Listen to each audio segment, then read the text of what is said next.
Do you affirm that the testimony you're about to give before the committee will be the truth, the whole truth, and nothing but the truth, so help you God? I do. Yeah. And like we offered to Senator, or to Dr. Ford, you can take whatever time you want now for your opening statement. Then we'll go to questions. So proceed. Mr. Chairman, Ranking Member Feinstein, members of the committee, thank you for allowing me to make my statement. I wrote it myself yesterday afternoon and evening. No one has seen a draft or it except for one of my former law clerks. This is my statement. Less than 2 weeks ago, Dr. Ford publicly accused me of committing wrongdoing at an event more than 36 years ago when we were both in high school. I denied the allegation immediately, categorically, and unequivocally. All 4 people allegedly at the event, including Dr. Ford's longtime friend, Ms. Kaiser, have said they recall no such event.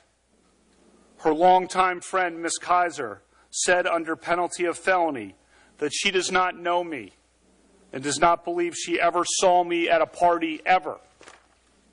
Here is the quote from Ms. Kaiser's attorney's letter. Quote, simply put, Ms. Kaiser does not know Mr. Kavanaugh, and she has no recollection of ever being at a party or gathering where he was present, with or without Dr. Ford. End quote. Think about that fact. The day after the allegation appeared, I told this committee that I wanted a hearing as soon as possible to clear my name. I demanded a hearing for the very next day. Unfortunately, it took the committee 10 days to get to this hearing. In those 10 long days, as was predictable and as I predicted, my family and my name have been totally and permanently destroyed by vicious and false additional accusations. The 10-day delay has been harmful to me and my family, to the Supreme Court, and to the country. When this allegation first arose, I welcomed any kind of investigation, Senate, FBI, or otherwise. The committee now has conducted a thorough investigation, and I've cooperated fully. I know that any kind of investigation, Senate, FBI, Montgomery County Police, whatever, will clear me. Listen to the people I know. Listen to the people who have known me my whole life. Listen to the people I've grown up with and worked with and played with and coached with and dated and taught and gone to games with and had beers with. And listen to the witnesses who allegedly were at this event 36 years ago. Listen to Ms. Kaiser. She does not know me. I was not at the party described by Dr. Ford. This confirmation process has become a national disgrace. The Constitution gives the Senate an important role in the confirmation process, but you have replaced advice and consent with search and destroy. Since my nomination in July, there has been a frenzy on the left to come up with something, anything, to block my confirmation. Shortly after I was nominated, the Democratic Senate leader said he would, quote, oppose me with everything he's got. A Democratic senator on this committee publicly referred to me as evil. Evil. Think about that word. And said that those who supported me were, quote, complicit in evil. Another Democratic senator on this committee said, quote, Judge Kavanaugh is your worst nightmare. A former head of the Democratic National Committee said, quote, Judge Kavanaugh will threaten the lives of millions of Americans for decades to come. I understand the passions of the moment, But I would say to those senators, your words have meaning. Millions of Americans listened carefully to you. Given comments like those, is it any surprise that people have been willing to do anything, to make any physical threat against my family, to send any violent email to my wife, to make any kind of allegation against me and against my friends, to blow me up and take me down? You sowed the wind. For decades to come, I fear that the whole country will reap the whirlwind. The behavior of several of the Democratic members of this committee at my hearing a few weeks ago was an embarrassment. But at least it was just a good old-fashioned attempt at borking. Those efforts didn't work. When I did at least okay enough at the hearings that it looked like I might actually get confirmed, a new tactic was needed. Some of you were lying in wait and had it ready. This first allegation was held in secret for weeks by a Democratic member of this committee and by staff. It would be needed only if you couldn't take me out on the merits. When it was needed, this allegation was unleashed and publicly deployed over Dr. Ford's wishes. And then, as no doubt was expected, if not planned, came a long series of false last-minute smears designed to scare me and drive me out of the process before any hearing occurred. Crazy stuff. Gangs, illegitimate children, fights on boats in Rhode Island. All nonsense, reported breathlessly and often uncritically by the media. This has destroyed my family and my good name, a good name built up through decades of very hard work and public service at the highest levels of the American government. This whole 2-week effort has been a calculated and orchestrated political hit, fueled with apparent pent-up anger about President Trump and the 2016 election, fear that has been unfairly stoked about my judicial record, revenge on behalf of the Clintons, and millions of dollars in money from outside left-wing opposition groups. This is a circus. The consequences will extend long past my nomination. The consequences will be with us for decades. This grotesque and coordinated character assassination will dissuade competent and good people of all political persuasions from serving our country. And as we all know, in the United States political system of the early 2000s, what goes around comes around. I am an optimistic guy. I always try to be on the sunrise side of the mountain, to be optimistic about the day that is coming. But today, I have to say that I fear for the future. Last time I was here, I told this committee that a federal judge must be independent, not swayed by public or political pressure. I said I was such a judge, and I am. I will not be intimidated into withdrawing from this process. You've tried hard. You've given it your all. No one can question your effort. But your coordinated and well-funded effort to destroy my good name and destroy my family will not drive me out. The vile threats of violence against my family will not drive me out. You may defeat me in the final vote, but you'll never get me to quit. Never. I'm here today to tell the truth. I've never sexually assaulted anyone. Not in high school, not in college, not ever. Sexual assault is horrific. One of my closest friends to this day is a woman who was sexually abused and who in the 1990s, when we were in our 30s, confided in me about the abuse and sought my advice. I was one of the only people she consulted. Allegations of sexual assault must always be taken seriously, always. Those who make allegations always deserve to be heard. At the same time, the person who is the subject of the allegations also deserves to be heard. Due process is a foundation of the American rule of law. Due process means listening to both sides.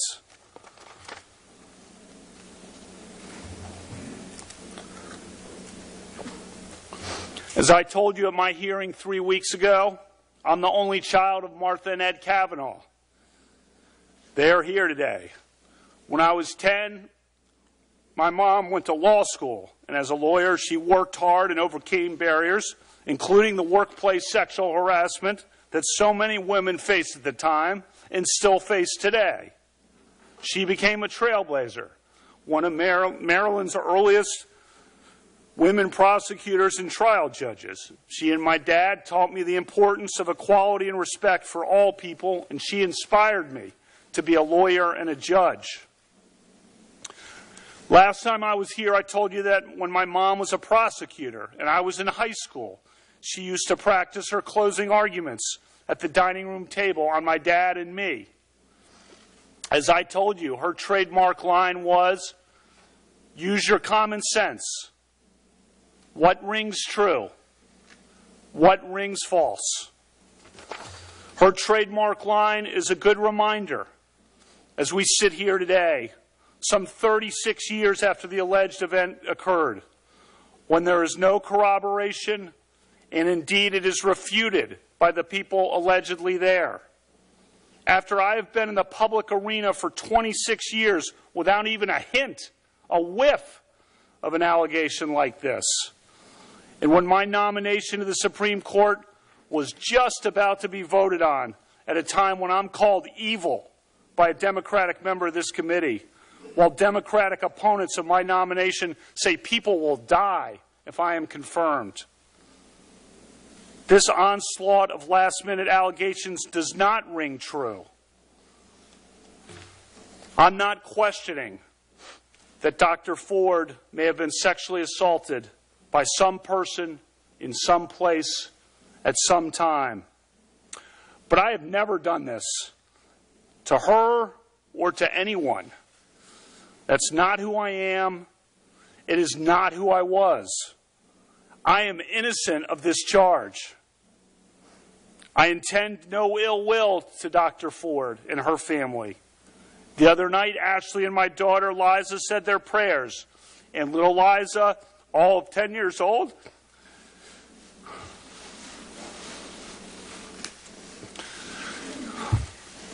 said to Ashley, "We should pray for the woman." It's a lot of wisdom from a 10-year-old. We mean no ill will.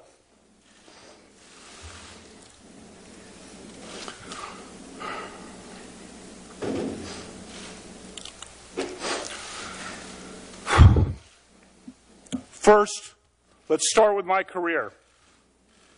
For the last 26 years, since 1992, I've served in many high-profile and sensitive government positions for which the FBI has investigated my background 6 separate times.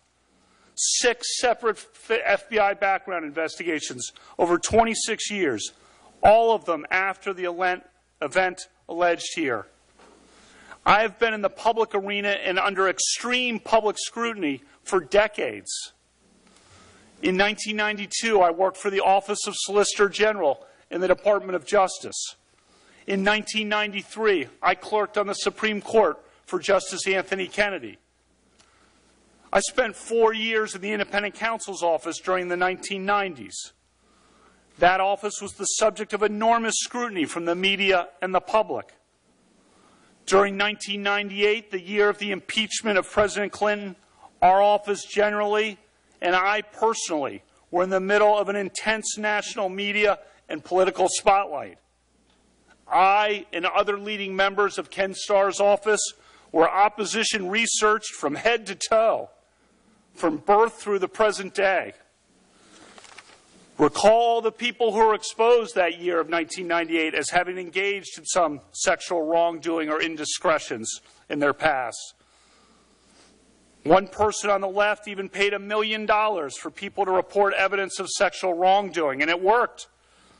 He exposed some prominent people. Nothing about me.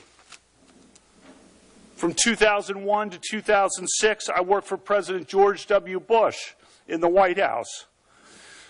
As staff secretary, I was by President Bush's side for 3 years and was entrusted with the nation's most sensitive secrets. I traveled on Air Force One all over the country and the world with President Bush. I went everywhere with him, from Texas to Pakistan, from Alaska to Australia, from Buckingham Palace to the Vatican. 3 years in the West Wing, 5.5 years in the White House. I was then nominated to be a judge on the D.C. Circuit. I was thoroughly vetted by the White House, the FBI, the American Bar Association, and this committee. I sat before this committee for 2 thorough confirmation hearings in 2004 and 2006. For the past 12 years leading up to my nomination for this job, I've served in a very public arena as a federal judge on what is often referred to as the second most important court in the country. I've handled some of the most significant and sensitive cases affecting the lives and liberties of the American people. I have been a good judge. And for this nomination, another FBI background investigation, another American Bar Association investigation, 31 hours of hearings, 65 senator meetings, 1,200 written questions, more than all previous Supreme Court nominees combined. Throughout that entire time, throughout my 53 years and 7 months on this earth until last week, no one ever accused me of any kind of sexual misconduct. No one, ever. A lifetime of public service and a lifetime of high-profile public service at the highest levels of American government, and never a hint of anything of this kind. And that's because nothing of this kind ever happened.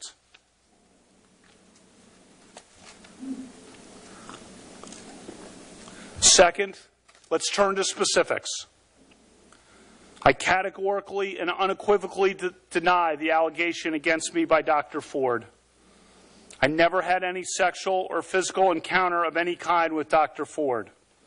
I never attended a gathering like the one Dr. Ford describes in her allegation.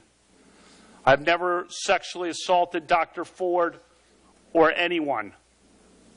Again, I am not questioning that Dr. Ford may have been sexually assaulted by some person in some place at some time. But I've never done that to her or to anyone. Dr. Ford's allegation stems from a party that she alleges occurred during the summer of 1982, 36 years ago. I was 17 years old between my junior and senior years of high school at Georgetown Prep, a rigorous all-boys Catholic Jesuit high school in Rockville, Maryland. When my friends and I spent time together at parties on weekends, it was usually with friends from nearby Catholic all-girls high schools, Stone Ridge, Holy Child, Visitation, Immaculata, Holy Cross. Dr. Ford did not attend one of those schools. She attended an independent private school named Holton Arms, and she was a year behind me. She and I did not travel in the same social circles. It is possible that we met at some point, at some events, although I do not recall that. To repeat, all of the people identified by Dr. Ford as being present at the party have said they do not remember any such party ever happening. Importantly, her friend, Ms. Kaiser, has not only denied knowledge of the party, Ms. Kaiser said under penalty of felony, she does not know me, does not recall ever being at a party with me ever. And my 2 male friends who were allegedly there, who knew me well, have told this committee under penalty of felony that they do not recall any such party and that I never did or would do anything like this. Dr. Ford's allegation is not merely uncorroborated. It is refuted by the very people she says were there, including by a longtime friend of hers. Refuted. Third, Dr. Ford has said that this event occurred at a house near Columbia Country Club, which is at the corner of Connecticut Avenue and East-West Highway in Chevy Chase, Maryland. In her letter to Senator Feinstein, she said that there were 4 other people at the house. But none of those people, nor I, lived near Columbia Country Club. As of the summer of 1982, Dr. Ford was 15 and could not drive yet, and she did not live near Columbia Country Club. She says confidently that she had 1 beer at the party, but she does not say how she got to the house in question, or how she got home, or whose house it was. Fourth, I've submitted to this committee detailed calendars recording my activities in the summer of 1982. Why did I keep calendars? My dad started keeping detailed calendars of his life in 1978.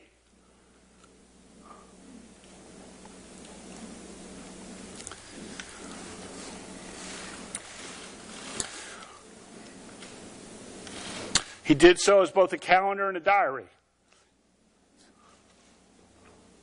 He's a very organized guy, to put it mildly.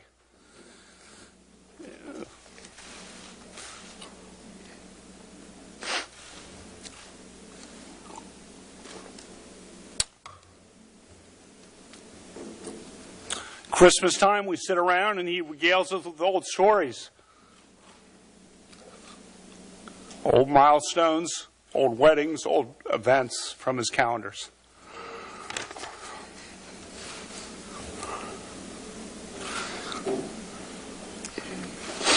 In 9th grade,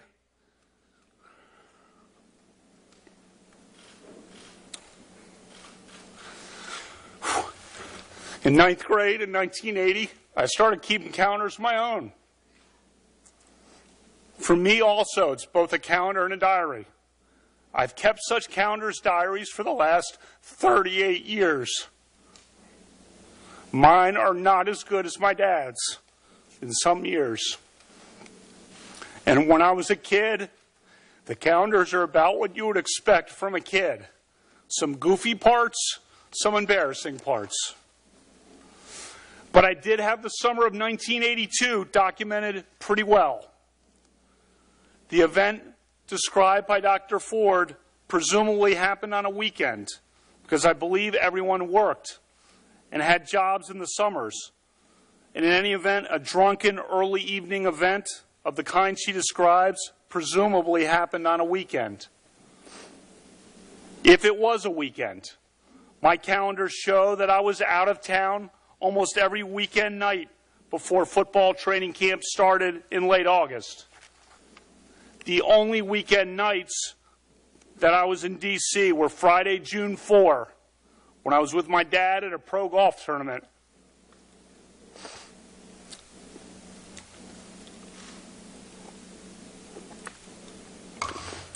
And had my high school achievement test at 8:30 the next morning.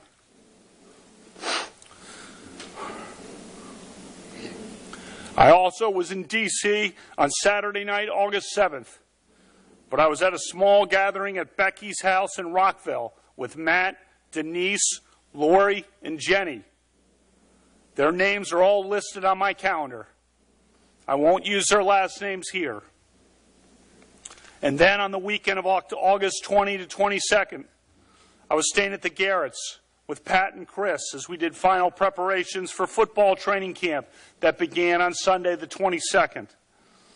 As the calendars confirm, that weekend before a brutal football training camp schedule was no time for parties. So let me emphasize this point. If the party described by Dr. Ford happened in the summer of 1982 on a weekend night, my calendar shows all but definitively that I was not there. During the weekdays in the summer of 1982, as you can see, I was out of town for 2 weeks of the summer for a trip to the beach with friends and at the legendary 5-star basketball camp in Honesdale, Pennsylvania.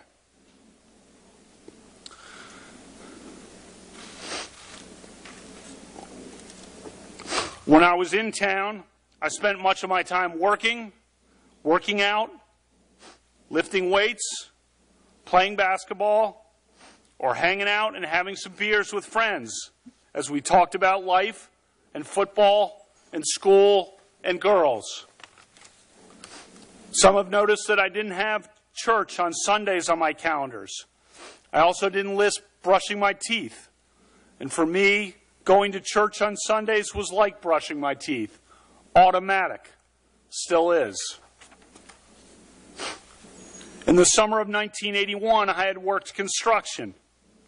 In the summer of 1982, my job was cutting lawns. I had my own business of sorts. You see some specifics about the lawn cutting listed on the August calendar page. When I had to time the last lawn cuttings of the summer of various lawns before football training camp. I played in a lot of summer league basketball games for the Georgetown prep team at night at Blair High School in Silver Spring. Many nights I worked out with other guys at Tobin's house.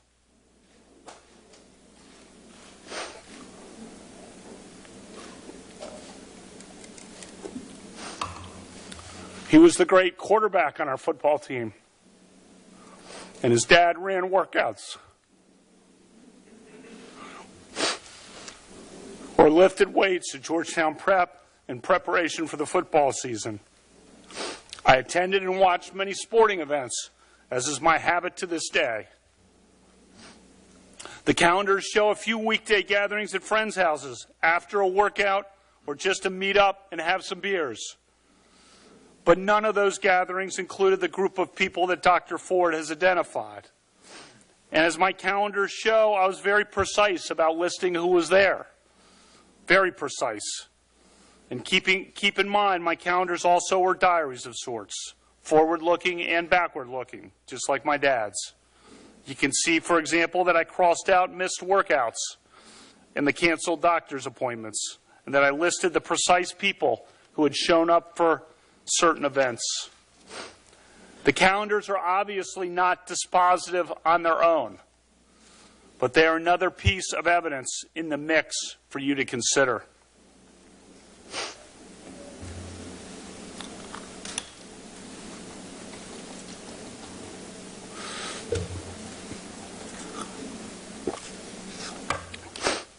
Fifth, Dr. Ford's allegation is radically inconsistent with my record and my character from my youth to the present day. As students at an all-boys Catholic Jesuit school, many of us became friends and remain friends to this day with students at local Catholic all-girls schools.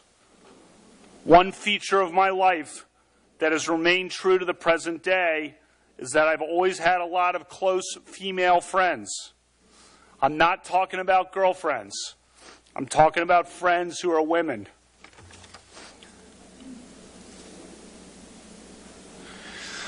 That started in high school. Maybe it was because I'm an only child and had no sisters. But anyway, we had no social media or text or email, and we talked on the phone.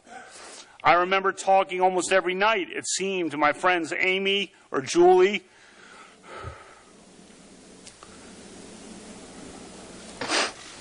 or Kristen or Karen or Suzanne or Maura or Megan or Nikki. The list goes on. Friends for a lifetime, built on a foundation of talking through school and life starting at age 14. Several of those great women are in the seats right behind me today. My friends and I sometimes got together and had parties on weekends. The drinking age was 18 in Maryland for most of my time in high school and was 18 in D.C. for all of my time in high school. I drank beer with my friends. Almost everyone did. Sometimes I had too many beers. Sometimes others did. I liked beer. I still like beer. But I did not drink beer to the point of blacking out, and I never sexually assaulted anyone. There is a bright line between drinking beer, which I gladly do, and which I fully embrace, and sexually assaulting someone, which is a violent crime. If every American who drinks beer, or every American who drank beer in high school, is suddenly presumed guilty of sexual assault, we'll be in an ugly new place in this country. I never committed sexual assault. As high school students, we sometimes did goofy or stupid things. I doubt we are alone in looking back at high school and cringing at some things. For one thing, our yearbook was a disaster. I think some editors and students wanted the yearbook to be some combination of Animal House, Caddyshack, and Fast Times at Ridgemont High, which were all recent movies at that time. Many of us went along in the yearbook to the point of absurdity. This past week, my friends and I have cringed.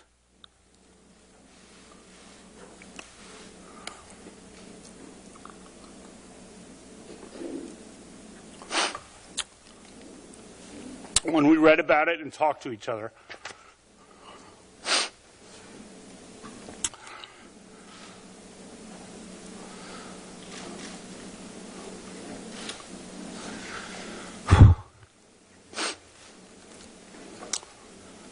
One thing in particular we're sad about.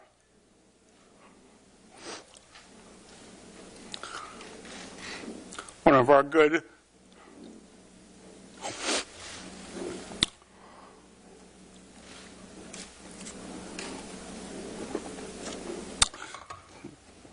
good female friends who we would admire and went to dances with had her name used on the yearbook page with the term alumnus.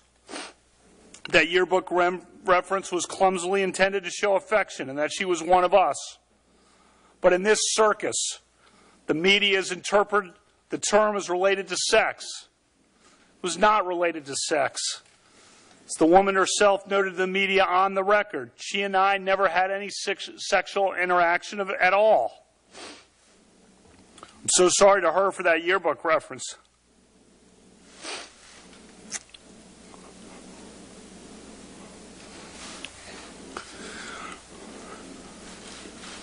This may sound a bit trivial, given all that we are here for, but one thing I want to try to make sure of in the future is my friendship with her.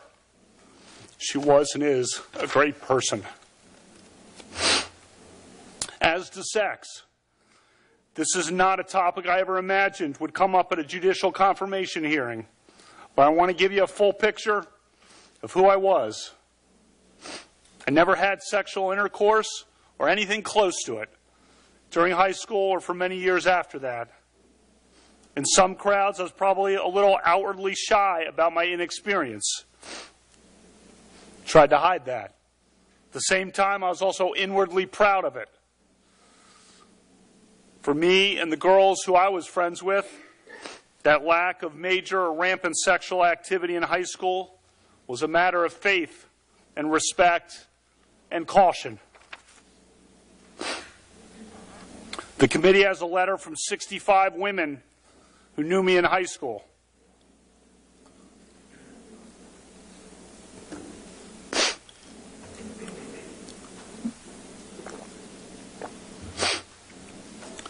They said that I always treated them with dignity and respect. That letter came together in one night, 35 years after graduation, while a sexual assault allegation was pending against me in a very fraught and public situation where they knew they'd be vilified if they defended me. Think about that. They put themselves on the line for me. Those are some awesome women, and I love all of them. You also have a letter from women who knew me in college. Most were varsity athletes. And they described that I treated them as friends and equals and supported them in their sports at a time when women's sports was emerging in the wake of Title IX. I thank all of them for all of their texts and their emails and their support.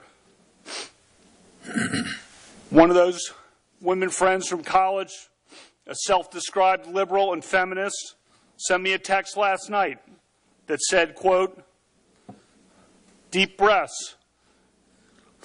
You're a good man, a good man, a good man." A text yesterday from another of those women friends from college said, quote, "Brett, be strong. Pulling for you to my core." A third text yesterday from yet another of those women I'm friends with from college said, "I'm holding you in the light of God."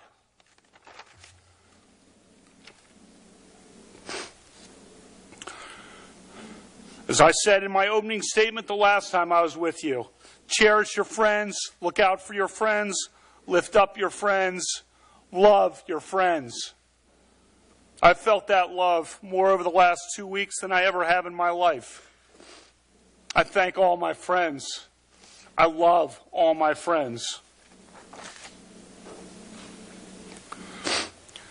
Throughout my life, I've devoted huge efforts to encouraging and promoting the careers of women. I will put my record up against anyone's, male or female.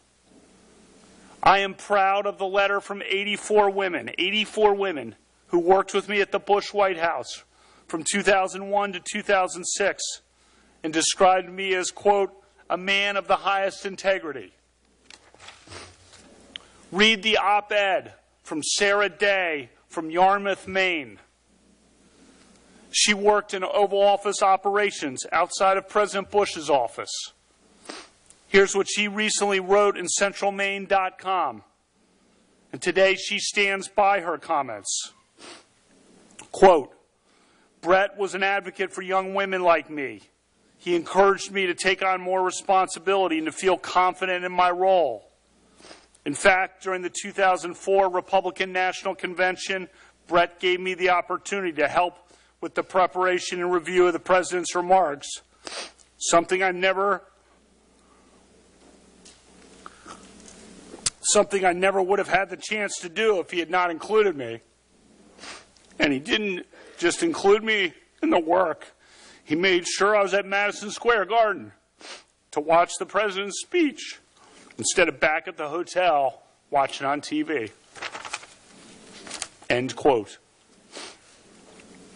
As a judge since 2006, I've had the privilege of hiring 4 recent law school graduates to serve as my law clerks each year. The law clerks for federal judges are the best and brightest graduates of American law schools. They work for 1-year terms for judges after law school, and then they move on in their careers. For judges, training these young lawyers is an important responsibility. The clerks will become the next generation of American lawyers and leaders, judges and senators. Just after I took the bench in 2006, there was a major New York Times story about the low numbers of women law clerks at the Supreme Court and federal appeals courts. I took notice and I took action. A majority of my 48 law clerks over the last 12 years have been women. In a letter to this committee, my women law clerks said I was one of the strongest advocates in the federal judiciary for women lawyers. And they wrote that the legal profession is fair and more equal because of me. In my time on the bench, no federal judge, not a single one in the country, has sent more women law clerks to clerk on the Supreme Court than I have. Before this allegation arose 2 weeks ago, I was required to start making certain administrative preparations for my possible transfer to the Supreme Court, just in case I was confirmed. As part of that, I had to, in essence, contingently hire a first group of 4 law clerks who could be available to clerk at the Supreme Court for me on a moment's notice. I did so and contingently hired 4 law clerks. All 4 are women.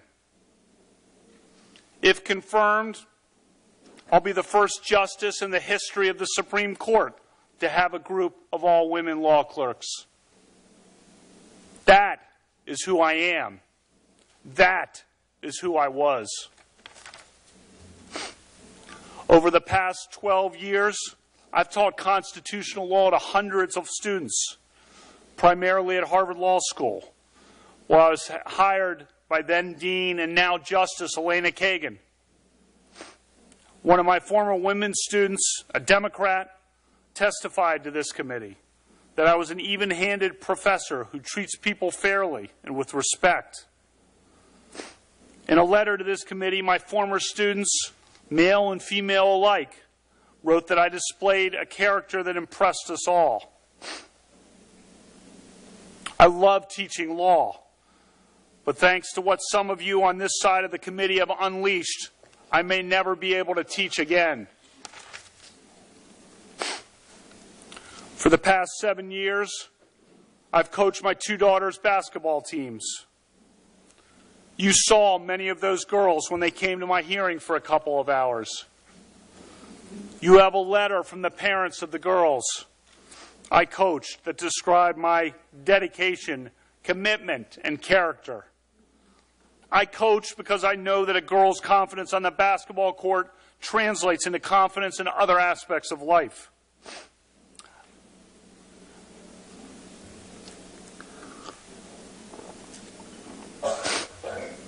I love coaching more than anything I've ever done in my whole life. But thanks to what some of you on this side of the committee have unleashed, I may never be able to coach again.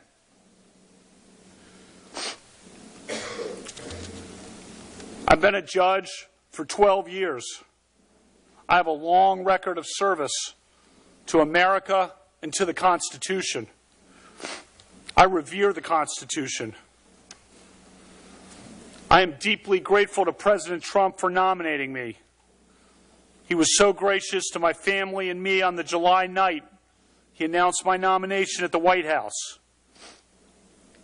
I thank him for his steadfast support. When I accepted the President's nomination, Ashley and I knew this process would be challenging.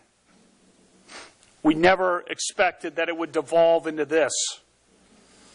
Explaining this to our daughters has been about the worst experience of our lives. Ashley has been a rock. I thank God every day for Ashley and my family.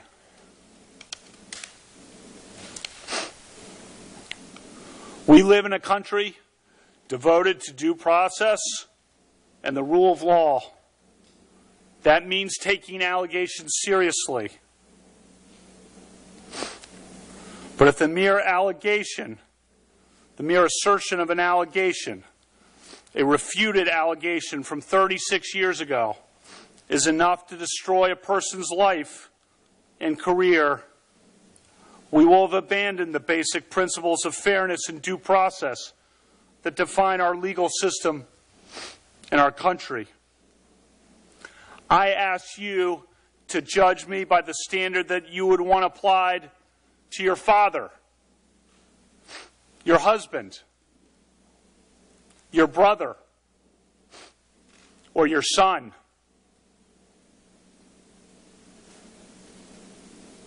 My family and I intend no ill will toward Dr. Ford or her family. But I swear today, under oath, before the Senate and the nation, before my family and God, I am innocent of this charge.